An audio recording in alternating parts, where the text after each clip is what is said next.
Profesor de Heráldica y colaborador del Centro Universitario Villanueva, adscrito a la Universidad Complutense de Madrid. En esta casa,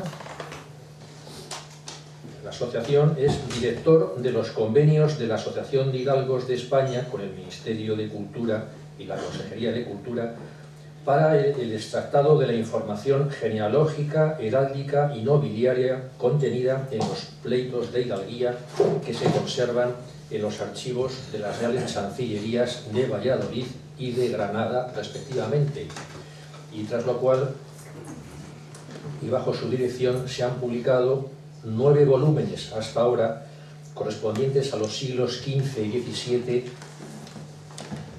de los fondos de la Real Chancillería de Valladolid y otros 9 volúmenes correspondientes a los siglos XV y XVII de la documentación que se custodia en la Real Chancillería de Granada. Ha publicado diversos estudios, trabajos y monografías, del que voy a destacar uno de ellos, editado por la Universidad de Navarra, titulado La hidalguía en la corona de Castilla en los siglos XVII a XIX. Entre los reconocimientos, mencionar que le fue concedido el premio Laszlo Bokus de Villagos, año 2012, concedido por la Confederación Internacional de Genealogía y Heráldica, y que hoy nos va a hablar sobre una cuestión de la que es uno de los máximos especialistas en España. En mi modesta opinión, en España hay dos máximos especialistas que están aquí presentes precisamente, que es don Manuel Alón de Guevara y don Manuel Pardo de Vera. La conferencia de hoy tiene por título Las excepciones que confirman la regla, supuestas ejecutorias de hidalguía. Cuando quieras. Muchas gracias, Javier, por tus palabras, y acometo rápidamente el tema porque ya me han dicho que o me ajusto al tiempo o seré duramente reprendido. Entonces voy a intentar adaptarme al tiempo. Creo que es conveniente hacer una aclaración previa acerca del título de mi intervención. A mi juicio, existieron dos tipos de fraudes que se cometieron a la hora de pretender que se reconociera la hidalguía a quienes la pleitearon a lo largo de más de 5 siglos en que estuvo vigente en España la sociedad estamental, y que podemos conocerlos gracias a los documentos que se conservan en los archivos de las Reales Chancillerías referentes a los pleitos de hidalguía que en ellas se dirimieron.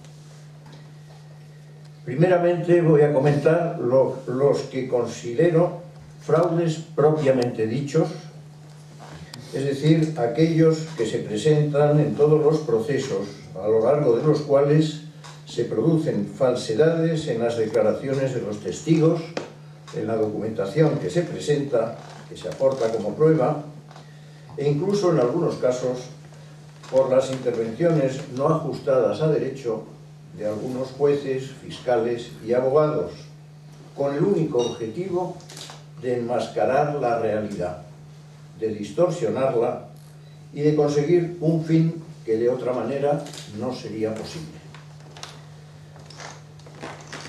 Tengo que admitir que existieron irregularidades, como no se puede ocultar, a lo largo de los casi 500 años de actividad de los tribunales reales, aunque con carácter, y esto creo que es muy importante que quede claro, siempre con carácter extraordinario, ya no malo. Nunca esos casos constituyeron una forma habitual de actuar. Esto va en contra de la opinión de algunos autores que basan sus afirmaciones críticas con el funcionamiento de los tribunales de las chancillerías, por regla general, basándose en una casuística muy escasa y en algunos casos dirigida, con el fin de utilizarla con el único objeto de confirmar sus opiniones y no para conocer la verdad de los hechos. En cualquier caso, La afirmación que yo hago está basada en una muestra muy amplia, más de 30.000 pleitos estudiados, con lo cual creo que tenemos una base científica suficiente para afirmar lo que digo.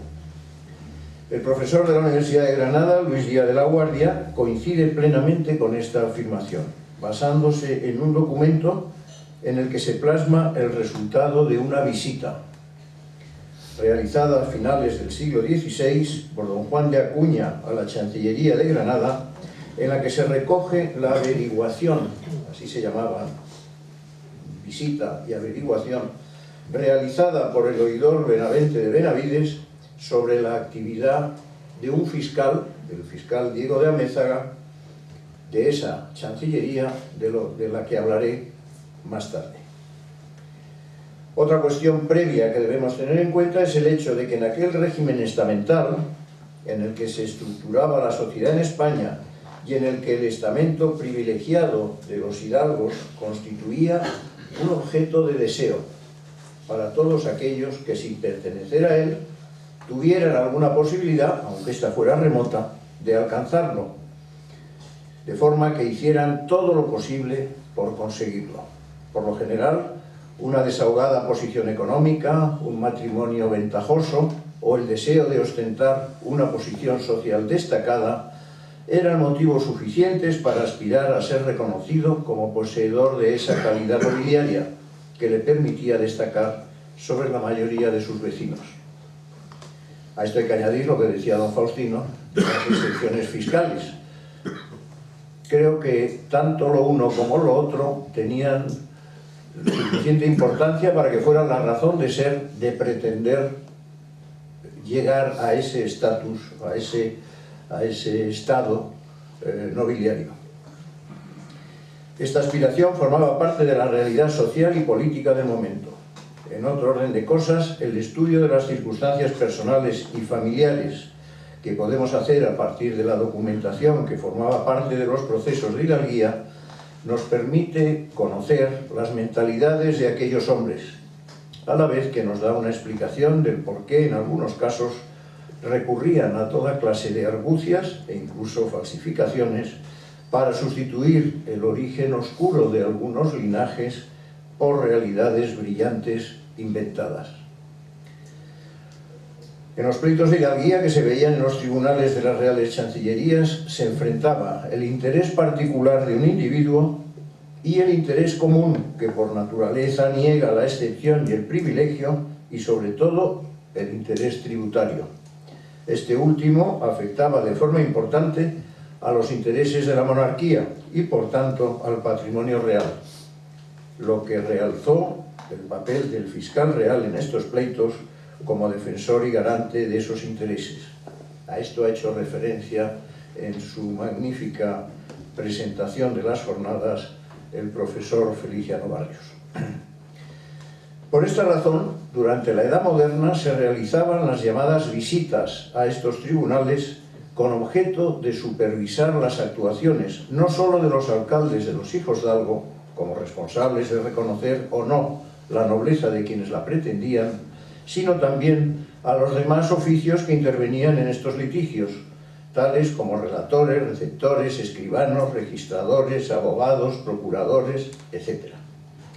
La figura del fiscal adquirió una especial relevancia en estos pleitos, ya que era quien debía, con su actuación, ser la principal salvaguardia sobre la que cimentar la defensa de los intereses de la monarquía, para lo cual la esencia de su oficio y según la ley debía ser perseguir y negar los argumentos dados a favor de los litigantes, incluso aunque les constara la nobleza de estos. En la visita citada anteriormente, realizada a la Chancillería de Granada por el licenciado Juan de Acuña, tras un exhaustivo análisis de la actuación de todos los implicados en el funcionamiento y actividad del tribunal, se llegó a la conclusión de que quedó demostrado el celo y la preocupación por obtener una justicia mejor, que en este caso centrada en la hidalguía y en sus pleitos.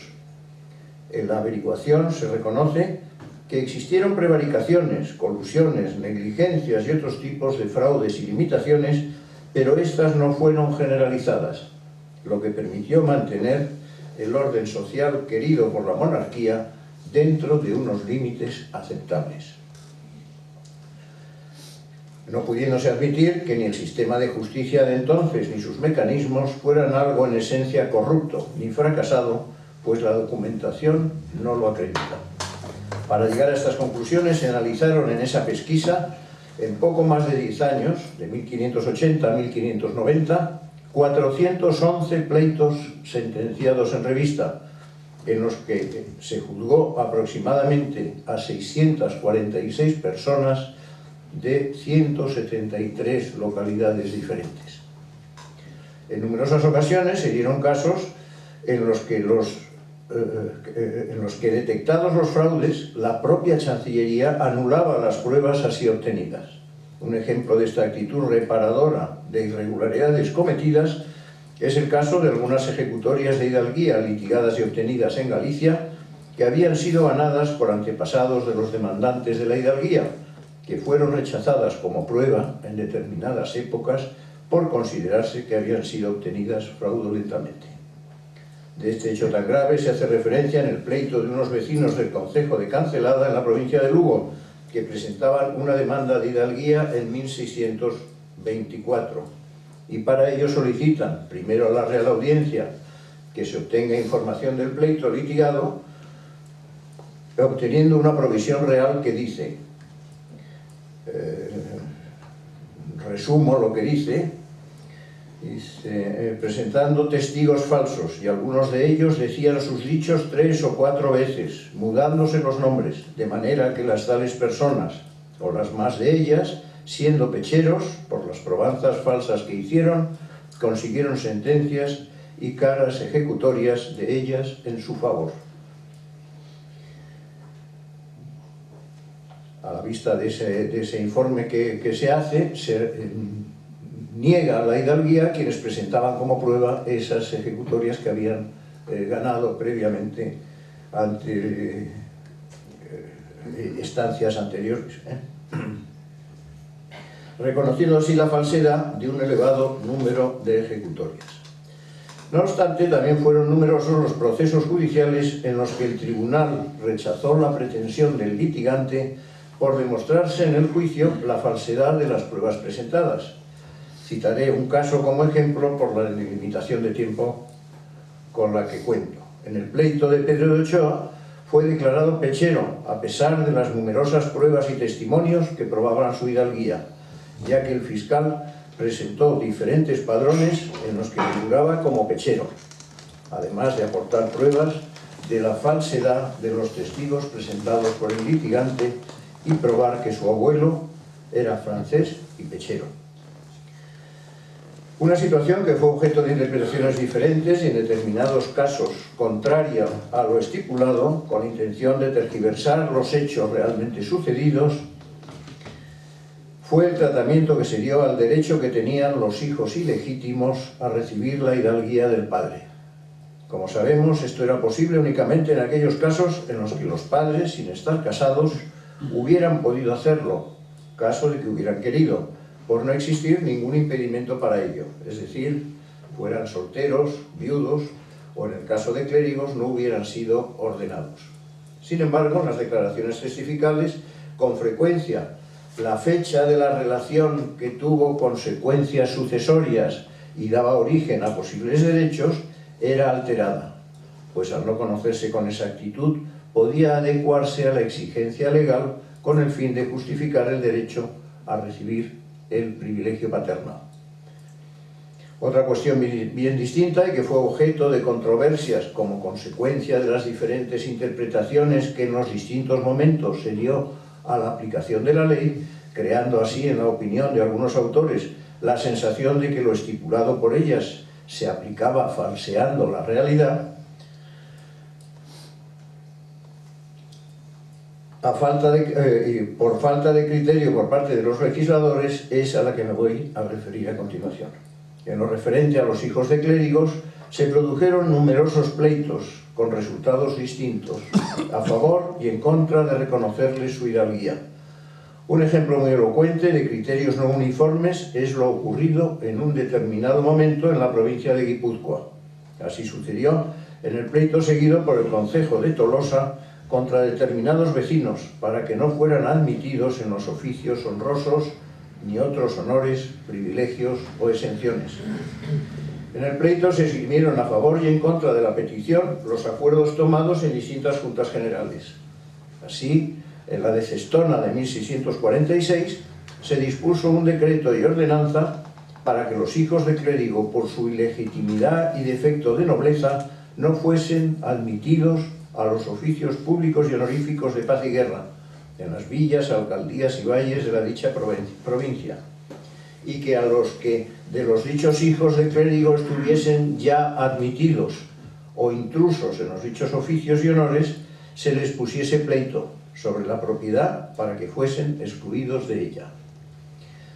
Pero 2 años más tarde, en la Junta General de Villafranca, en 1648, ahí se dispensó el que los hijos de clérigo que se hallasen ya admitidos a los dichos oficios gozasen de su posesión, y que lo ordenado en la Junta de Cestona que hemos visto antes se aplicase solamente para los venideros, para los que viniesen a continuación, no los que ya lo tuvieran. Pero ese mismo año, en la Junta General de Azcoitia, se acuerda que se ponga pleito a los hijos de clérigo de que así se hallaren admitidos o intrusos a los dichos oficios. Es decir, que en el plazo de 2 años hubo acuerdos contradictorios en 3 juntas generales sucesivas, lo que dio lugar a confusión y a interpretaciones pues, muy variables a lo largo del tiempo, que no constituían en sí un fraude, pero que en algunos casos se ha interpretado como tal, como que se produjo ese fraude. Otro tipo de fraude, o mejor dicho, de intento de fraude, porque no siempre daba resultado, era manipular las pruebas documentales que se aportaban. Un caso en este sentido es el de un pleito iniciado en 1515 y en el que el presidente y oidores fallaron en su contra, a pesar de presentar como prueba la concesión a su padre de un privilegio de caballería. En efecto, fue concedido privilegio de caballería al padre del litigante el 13 de septiembre de 1487. Posteriormente fue confirmado por el rey católico, en el que, en la confirmación, relata cuál fue el proceso de concesión, proceso muy interesante, como el rey arma caballero después de la batalla a una determinada persona, y que donde aparece el fraude aparente es este documento, este privilegio se aporta al pleito del litigante, y en ese documento que se aporta dice que estos privilegios le son concedidos al referido Juan Lucas para él y los hijos que tuviere, cuando la redacción original parece decir y a los hijos que tuviere a partir de ahora. Esa coletilla de a partir de ahora es en la que en el documento que se aporta parece que está borrada. Comprobadas las fechas, efectivamente el privilegio fue concedido el 16 de agosto de 1488 y el litigante había nacido, según su madre, el 9 de agosto de ese mismo año, es decir, una semana antes del 16 de agosto. Aunque hay testigos que afirman que en el año 1485, es decir, 3 años antes del privilegio, el tal Juan Lucas ya tenía 2 años de edad, porque efectivamente él había nacido antes de la concesión del privilegio, con el cual no le afectaría ese privilegio, pero se modifica el documento, se altera el documento para que sí pueda aprovecharse de él. Bueno, como consecuencia de esta indeterminación en la fecha del nacimiento, fue la razón por la que el tribunal falló en contra de su petición de reconocimiento de hidalguía al alegar el concejo y el fiscal que no debía disfrutar de la caballería por haber nacido antes de la concesión de la misma. Por lo tanto, podemos asegurar que en muchos casos los documentos aportados eran rechazados por el propio fiscal, por el propio tribunal, con la argumentación ya comentada de haber sido falsificados o manipulados. Otro ejemplo que confirma esto es un pleito iniciado en 1653, en el que el fiscal rechaza las pruebas documentales aportadas por su evidente manipulación. Y en el testimonio del fiscal, pues muy resumido, dice en uno de los párrafos: porque los protocolos que ha traído son fabricados por ellos y son falsos y falsamente fabricados. Lo otro, porque entre otras sospechas de falsedad hay las siguientes: la cosedura y el hilo son frescos, la letra y la tinta es reciente, y otros defectos que de ellos resultan. Y luego dice más: y lo otro, porque los protocolos y matrices que faltan están entremetidos y con interlineaciones y otras sospechas de falsedad. Hasta aquí es la opinión del fiscal, y que con este razonamiento pues rechazaron la petición de hidalguía por parte de quien lo presentaba.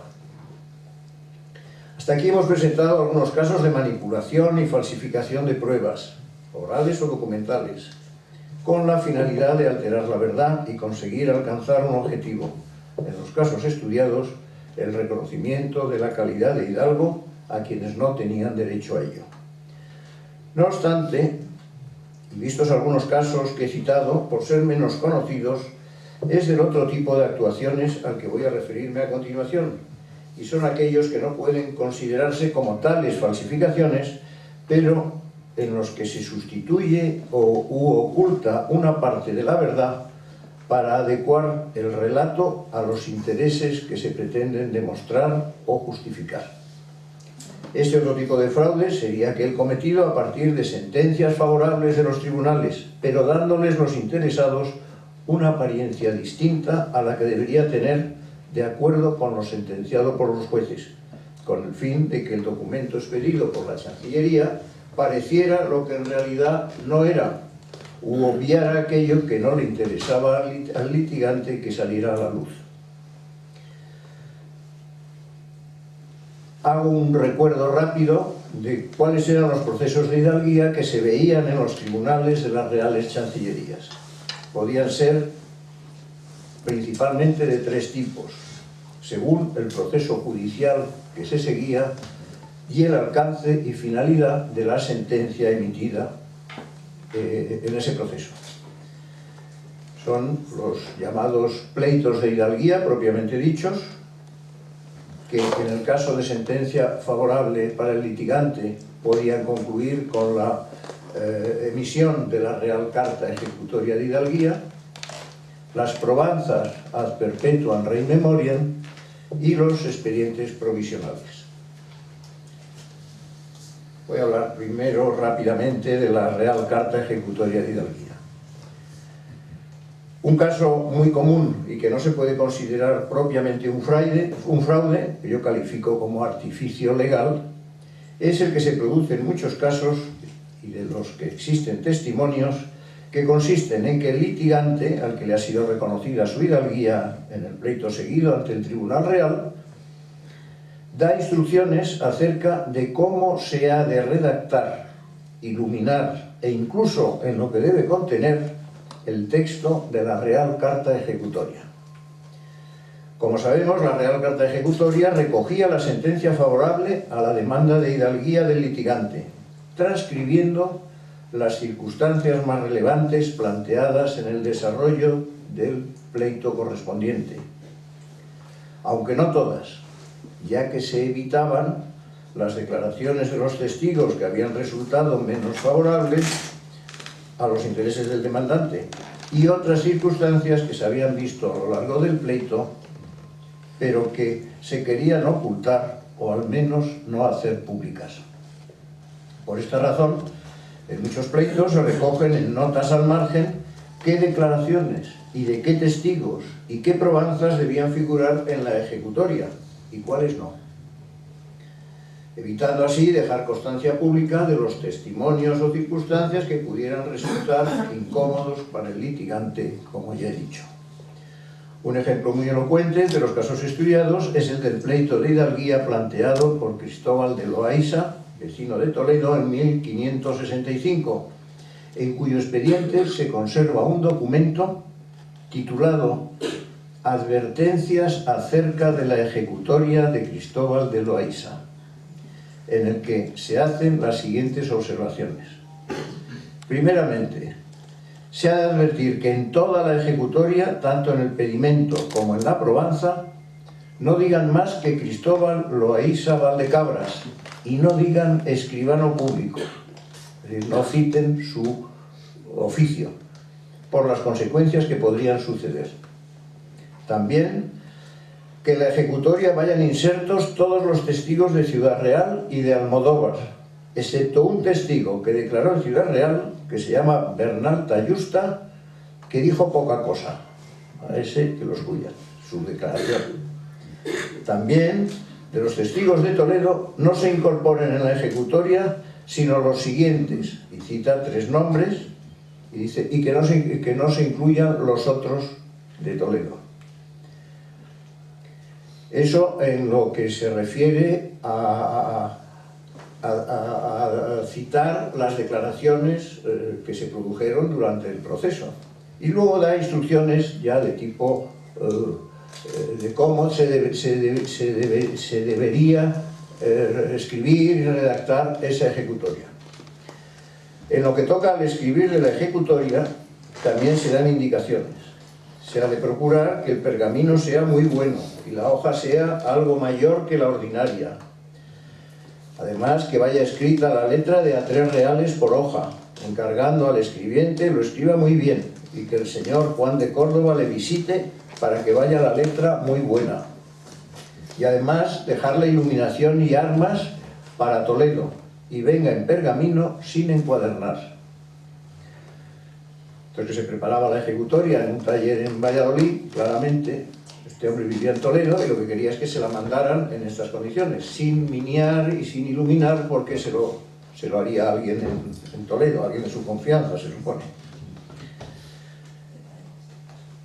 Y además las letras y renglones que ordinariamente se suelen iluminar vengan en blanco, con el blanco conveniente para que acá se haga.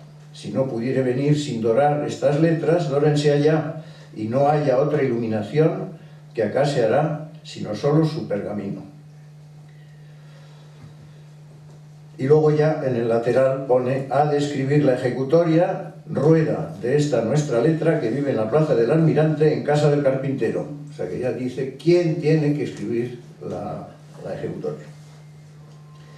Como podemos comprobar, en este caso no solamente indica lo que debe figurar en la Real Carta Ejecutoria, sino quién debe escribirla y cómo debe hacerlo.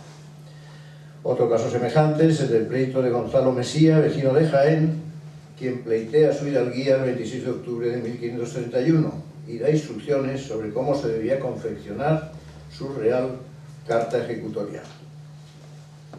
Y dice, uno de los párrafos, al tiempo que se nombrare a mi abuelo Gonzalo de Arévalo, por gran merced que le pongan Gonzalo de Arévalo Verdugo, porque así se llamaba, y porque las armas que se han de poner han de ser las de los Verdugo, de donde nosotros procedemos, que el Arévalo es por ser naturales de Arévalo en Segovia.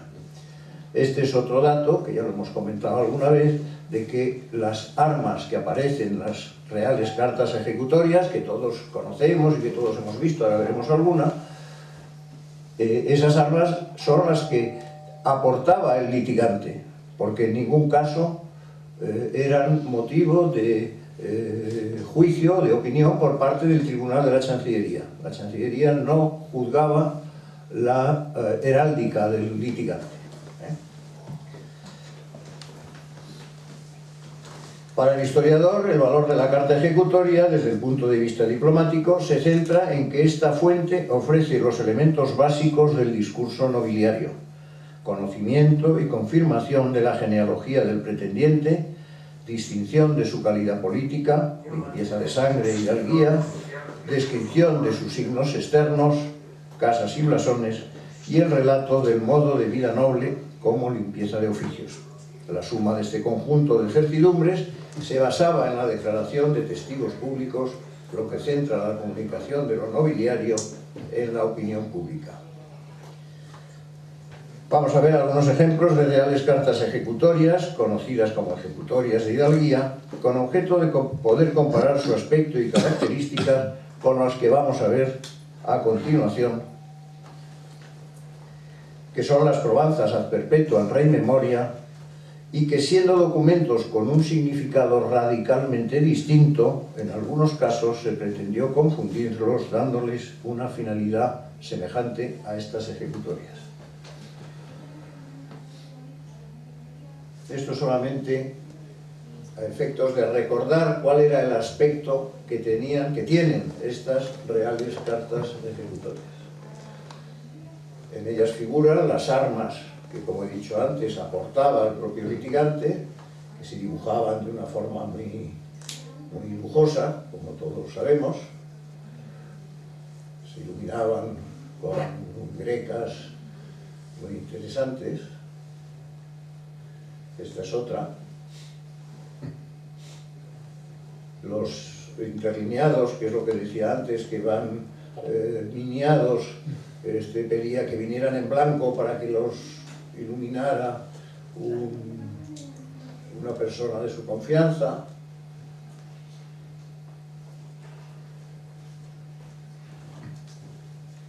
En muchos casos luego se iluminaban también con escenas religiosas. Según las épocas, pues aparecía una virgen, un santo, un Cristo.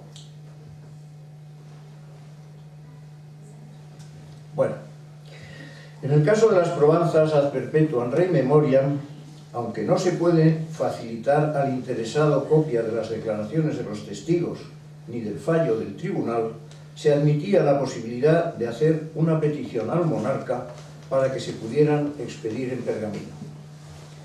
Estos procesos de hidalguía tenían una finalidad muy concreta, que estaba claramente establecida ya en la legislación antigua, y que leo textualmente lo que dice. Se trata de un proceso accesorio preliminar. Fue el que la legislación histórica reguló para el supuesto de que los testigos o cualquier otra prueba de hidalguía pudiera desaparecer o no pudiera practicarse cuando llegase la fase probatoria del litigio que se proyectaba entablar.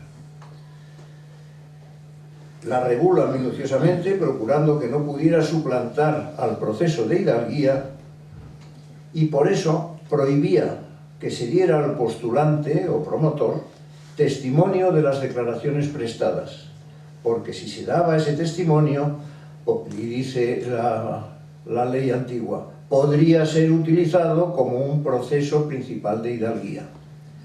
Es decir, estas probanzas tenían como finalidad recoger los testimonios de testigos, normalmente aquellos que por su edad se supone que no iban a durar mucho tiempo, y esos testimonios quedaban en la propia, una vez que el tribunal los aceptaba, los reconocía como auténticos y válidos, quedaban en la propia Chancillería, a expensas de que en un determinado momento se iniciara el proceso, el pleito de hidalguía, y se aportaran esos testimonios, se aportaran como prueba en ese futuro posible pleito de hidalguía.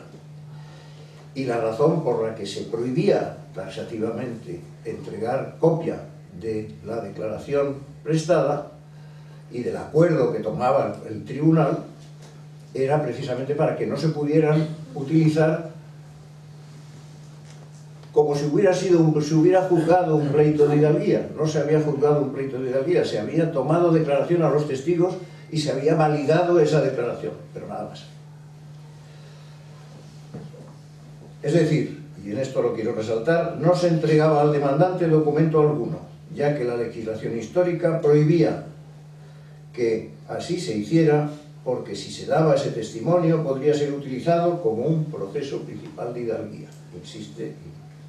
No obstante, y aquí viene la puerta por la que saltarse la normativa, cabía la posibilidad de pedir autorización al rey para que se emitiera esa copia escrita de esas probanzas.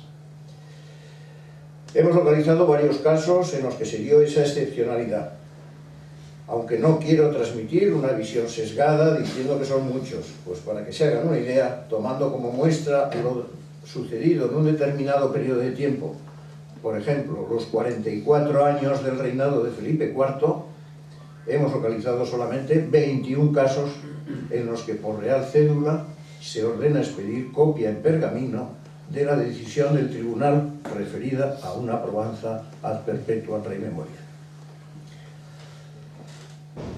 También en el archivo de Valladolid se conservan ejemplares en pergamino, ya veremos luego alguno, solamente se conservan 12, no quiere decir que fueran solamente esos 12 pleitos durante los 44 años, sino que son los que se aportaron en pleitos posteriores como prueba, que luego los litigantes, o los procuradores o los representantes de esos litigantes no recogieron la documentación que se aportaba como prueba, cosa que ocurre con mucha frecuencia, y ya se quedan en el archivo de Valladolid depositados.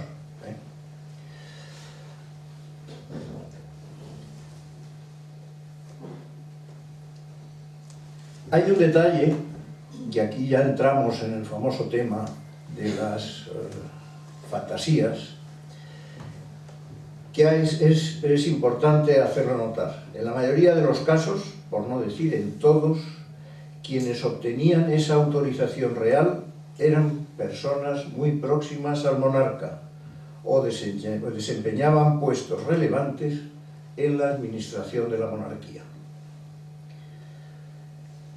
Un ejemplo, a comienzos del siglo XVII, esto es un ejemplo para que veamos cómo se justificaba en aquella época la petición al monarca, esgrimiendo una serie de razones que en aquellos momentos podían ser ciertas, podían tener un fundamento, porque estamos hablando, en este ejemplo que voy a poner, de la época en la que todavía no existía archivo en la Real Chancillería de Valladolid, y entonces los protocolos quedaban bajo la custodia y guarda de los escribanos que los tramitaban. Fueron 3 años nada más, pero este caso es un caso de aquella época. Y en este caso el litigante consiguió la autorización para que se expidiera en pergamino, y además la personalidad del litigante pues era especialmente relevante. Se trata de la que hizo Luis de Mercado, alcalde del crimen en las chancillerías de Sevilla y Valladolid, hijo del médico de Felipe II, Luis de Mercado, que constituye una excepción a esta norma de no entregar testimonio de la información efectuada.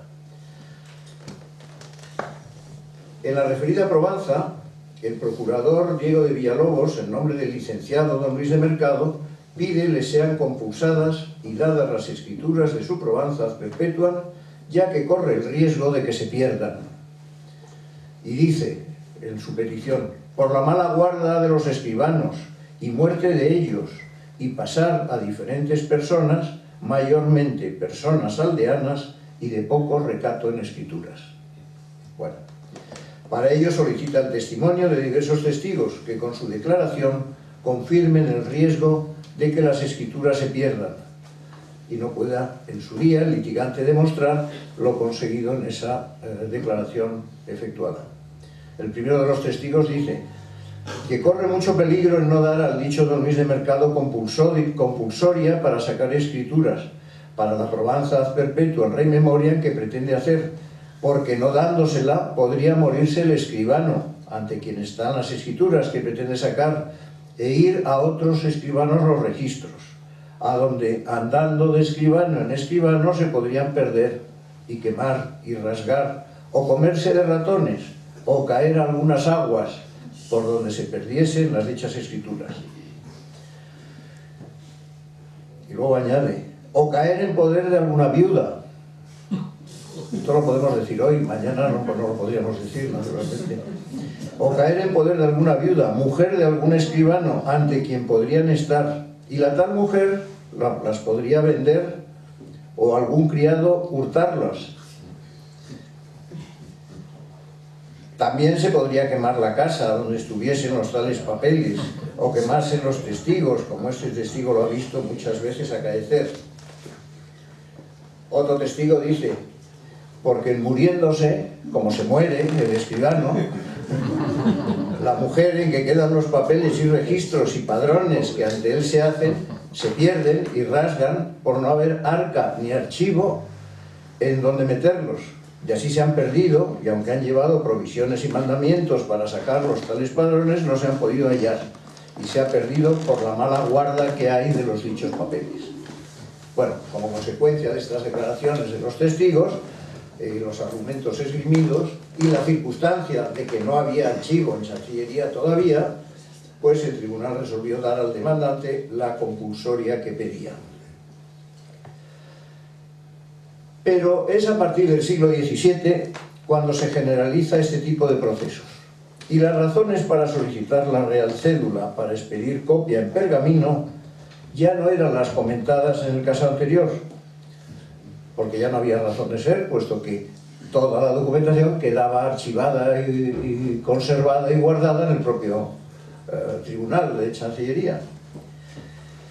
Y es aquí donde muy probablemente aparece el objetivo de crear el equívoco, que la ley, precisamente el equívoco que la ley antigua trataba de evitar, para que no se utilizasen como procesos principales de hidalguía. Voy a citar como ejemplo de lo dicho los nombres y los cargos y empleos de los peticionarios de copia en pergamino. No era pedir una copia, era pedir una copia en pergamino en los casos localizados durante el reinado de Felipe IV, que, como se podrá comprobar por los cargos o responsabilidades que tenían, corresponden a personas próximas al rey o a la administración de la monarquía, como dije antes. Cito el peticionario y el cargo que tenía, nada más para no extenderme. José Andrés de Nestares, tenedor de bastimentos de las galeras de España. Lorenzo Andrés García, juez oficial de la Casa de Contratación y veedor general de los galeones de la carrera de Indias. Jerónimo de Avellaneda Manrique, alcalde del crimen de la Chancillería de Valladolid. Antonio de Berasátegui, regidor en Potosí. Baltasar de Ceberiche y Tordesillas, oficial de la Secretaría de Estado de España. Pedro Coloma, secretario del Consejo de Guerra de Su Majestad. Francisco de Iriarte, secretario del Consejo de Hacienda, contador de Mercedes, veedor y contador de la Real Caballeriza. Pedro Meléndez Ayones, hacedor de paños. Alonso Morales, portero de Cámara del Consejo de Órdenes. Álvaro Ochoa, contador de la Contaduría Mayor de Cuentas. Pedro Olarte de Ayo, alcalde de la Fortaleza de Berlanga de Duero. Francisco de Praves, arquitecto, maestro mayor de las obras de Su Majestad en Castilla la Vieja. Manuel Randolí, al servicio de Su Majestad en Flandes. Francisco de los Ríos Cumplido, familiar del Santo Oficio. Blas Rodríguez de Carrión, cirujano de Cámara del Rey. Gaspar de Salcedo, regidor perpetuo. Francisco Sánchez del Castellar, tesorero de la Santa Cruzada de Valladolid y Palencia. Juan Ter de los Ríos, contador de Su Majestad. Como vemos, estas son las únicas probanzas de las que hay constancia que en esos 44 años del reinado de Felipe IV se expidieron copia. Como ven, son muy pocas para el largo periodo de tiempo que es, pero sí se ve que por las circunstancias personales de los que las obtuvieron hace sospechar que ahí había algo de no sé cómo calificarlo, pero vamos, algo de tráfico de influencias, claramente. Como ejemplo gráfico del aspecto que tienen estas probanzas ad perpetuam expedidas en pergamino, vamos a comentar algunas de las que se conservan y en las que podremos observar cómo, al solicitar que fueran escritas y decoradas en pergamino y siguiendo determinados criterios y maneras, su aspecto resultaba semejante a una ejecutoria de hidalguía, del tipo de las que hemos visto antes, lo cual hace sospechar sobre cuál era la verdadera intención del peticionario de pretender con ese documento acreditar ser lo que en realidad no era.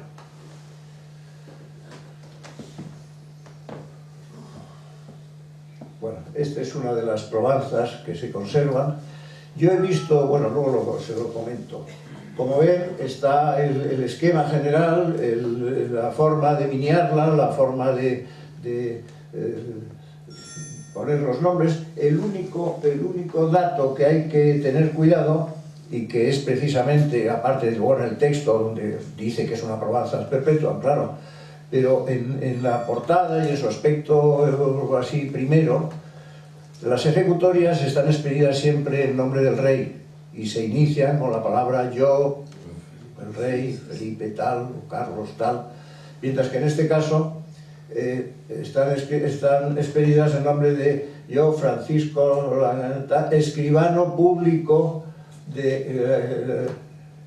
porque claro, como digo, no está expedida en nombre del rey, sino que es el escribano público el que la expide. En este caso, como ven, lleva incluso un escudo de armas, esa orla alrededor, y que coincide casi, si la vemos sin saber que es una ad perpetua, cualquiera que lo vea pensaría que es una ejecutoria de hidalguía. Tiene su santo correspondiente, sus letras capitales muy decoradas, pues exactamente igual. Otra, la de Juan de Barbadillo, pues lo mismo. Aquí también, ahí arriba, como ven, es la segunda página. La primera es de Velasco, escribano de cámara y mayor de los hijos de Algo de Castilla. Es el escribano el que encabeza el documento. Pero luego su aspecto, pues lo mismo. Este no tiene escudos como el anterior, pero vamos, tiene esas capitales muy destacadas y esas interlineaciones. La de Pedro de Quijano, pues también viene muy... y la encabeza yo, Juan de Olaya, escribano de cámara y mayor de los hijos de Algo de la Real Audiencia y Chancillería. Claro, no es como las otras, que era el rey el que la encabeza. Alonso Dávila, esta pues también viene muy... Yo, Sancho de Ortega, escribano, tal cual. Luego toda la paginación viene escrita y con esos caracteres. Beltrán de Bedia, pues lo mismo, escribano de cámara y mayor de los hijos de Algo. Esta es una de las páginas de las muchas que tiene. Martín de Medina, este trae un escudo fantástico, como ven. Y lo mismo, Delgadillo, escribano mayor de los hijos de Algo, de Claro, Diego de Grijalva, instrumento, este ya incluso induce al equívoco, titulándola Instrumento de la nobleza e hidalguía de los Grijalvas, pues a perpetua rey memoriam sacado de la Real Ciudad de Valladolid. Claro, no es un testimonio, ni un instrumento de nobleza, ni mucho menos, aunque ahí lo asegura. Y luego el interior pues viene decorado todo en ese aspecto. Como anécdota les contaré que a mí hace un año y medio o así, me llamó un amigo mío para decirme, oye, me han llamado de un anticuario en Madrid que tiene una ejecutoria de mi familia. ¿Te importa ir a verla? Y me dices, me pedía un dineral, pues las ejecutorias ya saben que tienen un mercado importante en los anticuarios y en muchos casos salen a precios muy altos. A este le pedían mucho dinero y me pidió que fuera a verla, para ver si merecía la pena aquello. Y efectivamente fui al hombre este, me la enseñó, preciosa, encuadernada, en piel, con unos escudos y unas cosas. Era una Provenza ad perpetuam rei memoria, pero con apariencia de ejecutoria. Claro. Se lo dije a este, digo, eso desde luego como ejecutoria de hidalguía nada, no tiene ningún valor. Hay algunas por ahí en el mercado de esto. Bueno, con estos ejemplos hemos podido confirmar cómo se daba satisfacción al deseo de muchos de sustituir la verdad por una pretensión, que sin constituir una falsedad, sí modificaba la realidad para que el documento parezca ser lo que en verdad no era, con objeto de que el titular pudiera darle el uso que le permitiera alcanzar el estatus que en verdad no le correspondía. En definitiva, aires de grandeza. Muchas gracias.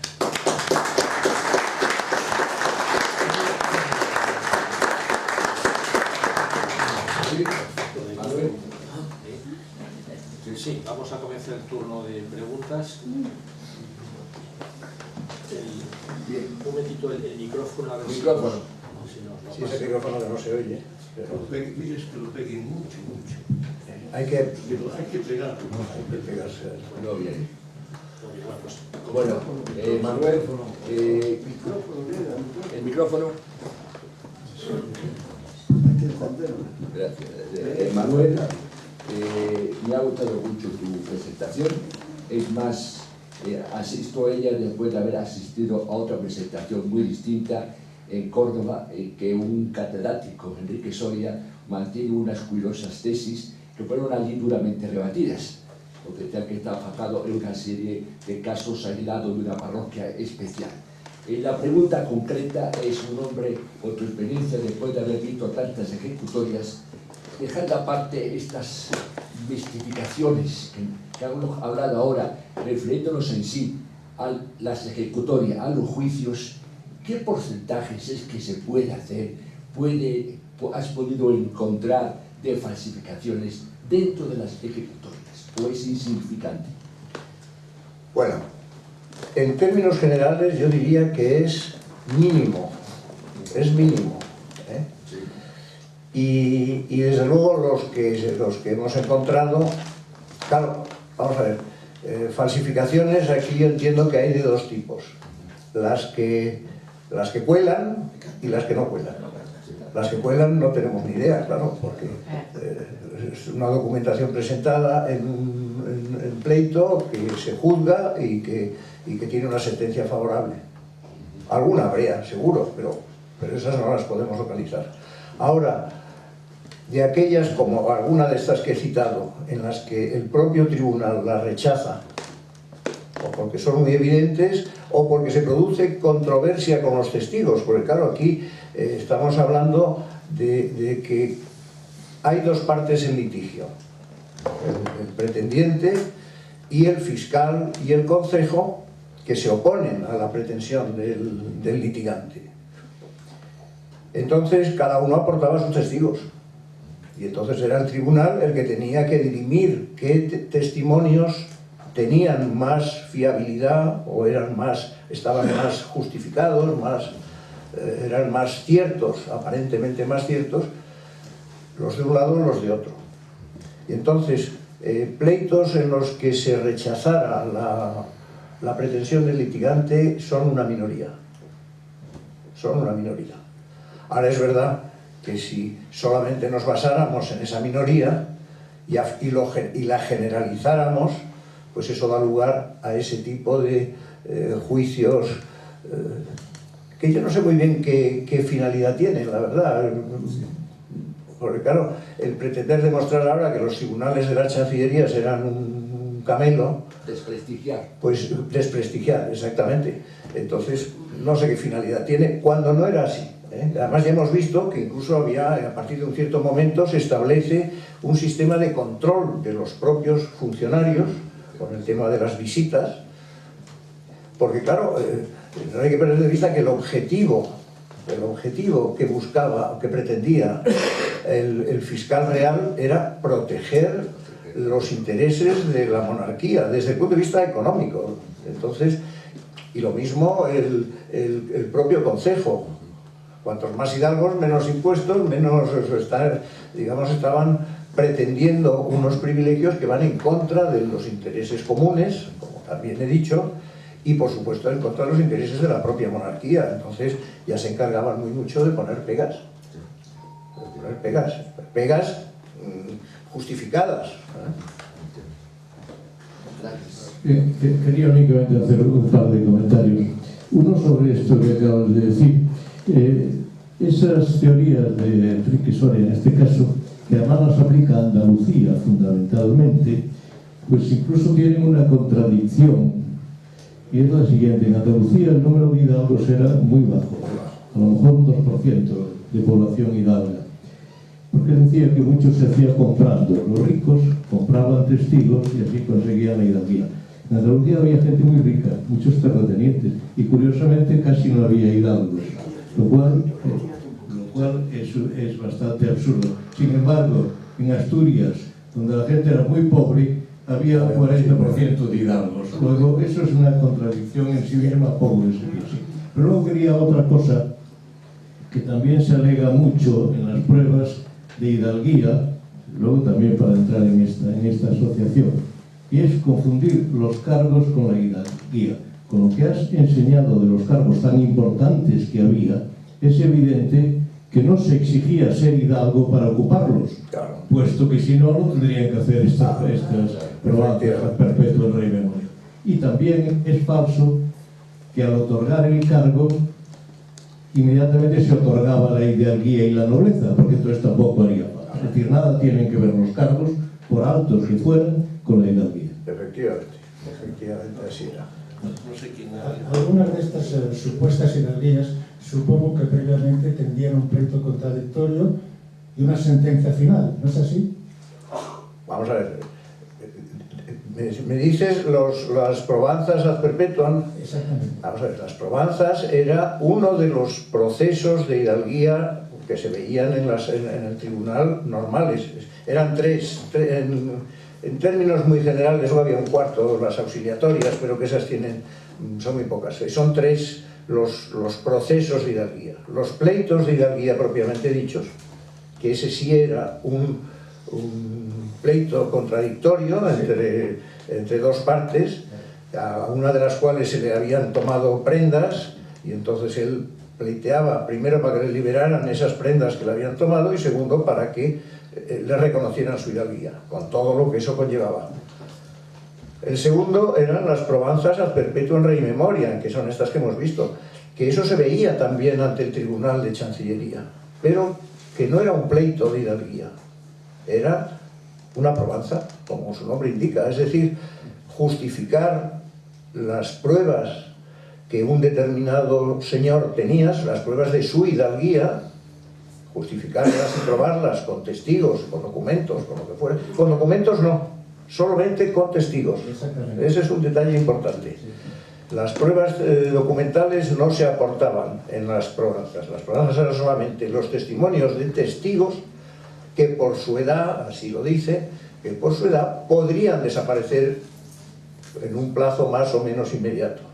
Entonces se recogían esos testimonios, los recogía el tribunal, por supuesto los validaba en el sentido de comprobar y que eran verdaderos y que se ajustaban a derecho, y quedaban archivados. Si la sentencia era probatoria, claro. Claro, y quedaba archivado para el posible pleito de hidalguía que entablara este señor en su momento. Y luego estaban los expedientes provisionales, que esos tenían una finalidad distinta, no hemos hablado de ellos porque no venían al caso, pero bueno, los expedientes provisionales lo que tenían era una validez entre dos ayuntamientos nada más. Es decir, el ayuntamiento de origen, en el que se le reconocía la hidalguía, y el ayuntamiento de destino, en el que recogía la hidalguía que justificaba el concejo de origen. Pero bueno, ese es otro cantar. Aclarado, gracias. Bueno, yo creo que... Perdón. ¿Se oye? ¿Se oye? Sí, sí. No, yo lo que pretendía que me aclares una cosa. Respecto al rey memoria es como si dijeran, vamos a sacar un disquete antes de que se me mueran este conjunto de testigos. Y lo tengo para el futuro. Exactamente. Bueno, pero eso no quiere decir que haya ningún fraude ni nada. Lo que hay fraude es cuando quieren darle apariencia a esa perpetua en rey memoria con unas portadas que parezcan que son ejecutores. Exactamente. Esa es una minoría.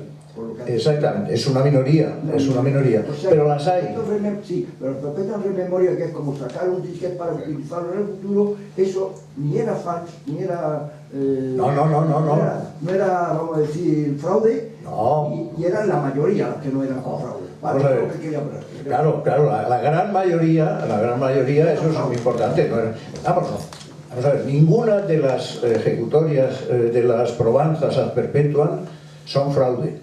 Es un proceso de los 3 tipos que había, según el objetivo y la finalidad, es uno de los procesos que tenían su sentencia y que tenían su validez y su todo.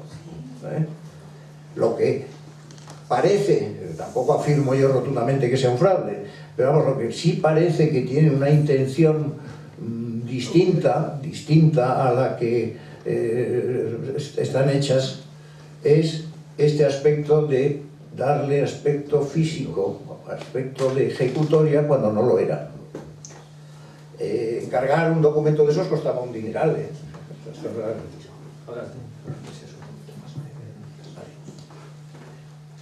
Don Manuel, quisiera preguntarle una cosa, aprovechando ya el momento. Me parece muy interesante, sobre todo para alguna línea de investigación, el listado que ha detallado del reinado de Felipe IV sobre los peticionarios de las copias pergamino. Sí. Me imagino que estos listados estarán en la Chancillería. Esos listados yo lo he sacado de la publicación que hemos hecho del reinado de Felipe IV. Sí. Están ahí todos los casos mucho más desarrollados, pero vamos, están ahí. Sí. ¿Y se sabe si hay también del reinado de don Felipe V? Seguro que sí. Sí. Seguro que sí, porque fue a partir de Felipe V cuando se popularizan las estas Eso me parece una secreciones. línea interesante, sobre todo para investigación. Me parece importante. Pues seguro Muchísimas que sí. gracias. Pase el micrófono para atrás. Quería hacer una pregunta respecto de los testigos. Espera, no. Pásenle el micrófono.